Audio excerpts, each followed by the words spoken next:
नमस्कार शेतकरी मित्रांनो, बंधूंनो. आज 17 मे 2026. मी राजूभाऊ उगले, राहणार कोठाळा, तालुका अंबड, जिल्हा जालना. मित्रांनो, बळीवंश वेदर चॅनल मध्ये आपले हार्दिक हार्दिक स्वागत. सॉरी मित्रांनो, काल भारतीय हवामान विभागामार्फत साऊथ वेस्ट मान्सूनची घोषणा झाली. अंदमान निकोबार बेट समूहावर मान्सून दाखल झाला अशी घोषणा भारतीय हवामान विभागामार्फत करण्यात आली.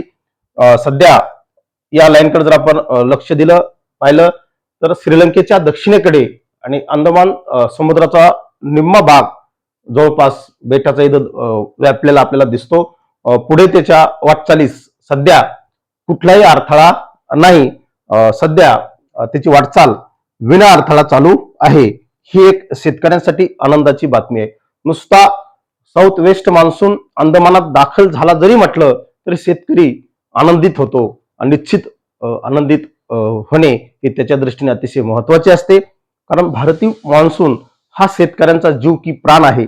निश्चित त्याच्याबद्दलचा अंदाज योग्य वर्तवणे, शेतकऱ्यापर्यंत ओरिजिनल संदेश देणे, मग तो कटू का असेना पण तो सत्य संदेश जर शेतकऱ्यांना दिला तर निश्चित शेतकऱ्यांना धोक्याची घंटा कळत असते. मित्रांनो, हे सर्व गोष्टी पाहता आपल्या साऊथ वेस्ट मान्सूनला बळकटी देणारा जो घटक आहे इंडियन ओशन डायपोल, ज्याला आपण IOD या नावाने ओळखतो, त्याची भूमिका सध्या काय, ज्याला भारतीय हवामान विभागाचा बादशाह म्हटलं जातं.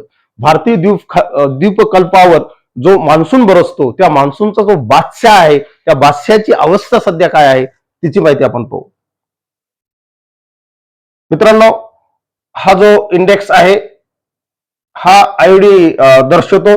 या ठिकाणी जर तुम्ही पाहिलं जानेवारी, फेब्रुवारी, मार्च, एप्रिल, सध्या मे चालू आहे मित्रांनो, आणि मे मध्ये तो किंचितसा मित्रांनो या शून्य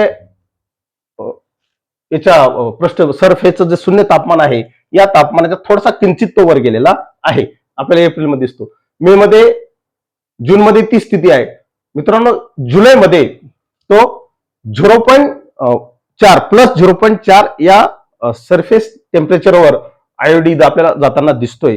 म्हणजे जून, जुलैला तो 0.5 पाहिजे मित्रांनो, पण तो 0.4 वर आपल्याला स्थिर होताना दिसतोय. त्याच्यात कशी प्रगती होईल हे सातत्याने पाहणे गरजेचे आहे, कारण इंडियन ओशन डायपोल हा भारतीय मान्सून मधला बादशाह आहे आणि या बादशाहच्या भूमिकेवर आपला मान्सून अवलंबून असतो.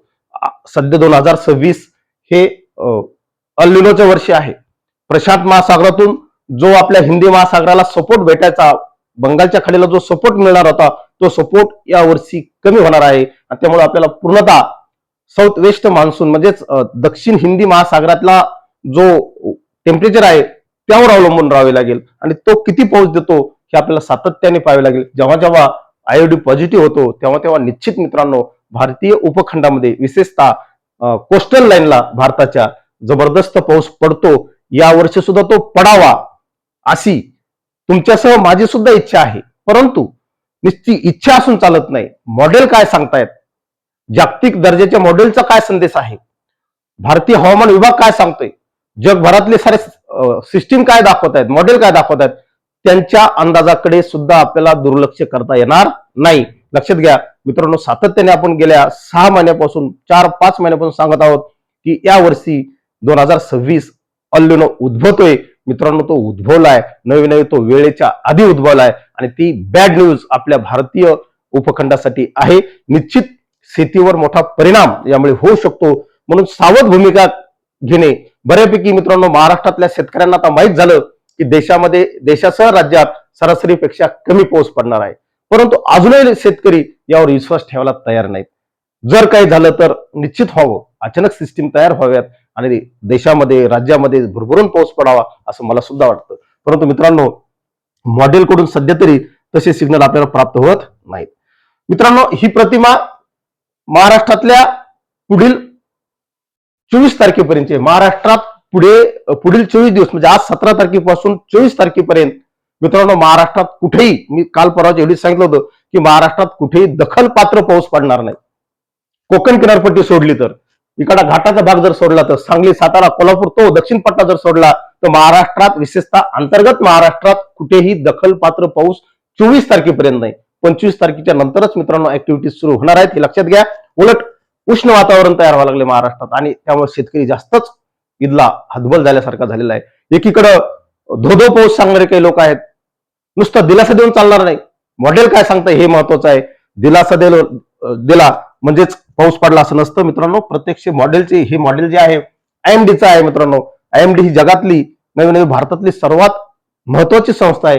तिच्या अंदाजाकडे आपल्याला दुर्लक्ष करता येणार नाही. म्हणून पुढील 8 दिवस राज्यात सध्या तरी कुठेही चांगला पाऊस नाही, निर्णायक पाऊस नाही. 25 तारखेच्या नंतरच मित्रांनो 25-26च्या नंतरच राज्यामध्ये अवकाळीच्या ऍक्टिव्हिटी चालू होतील. हा एक आपला या निमित्ताने अंदाज होता. अधिक माहितीसाठी आयएमडी सारख्या विश्वसनीय संस्थेला फॉलो करा. एवढंच सांगतो, थांबतो. जय हिंद, जय महाराष्ट्र.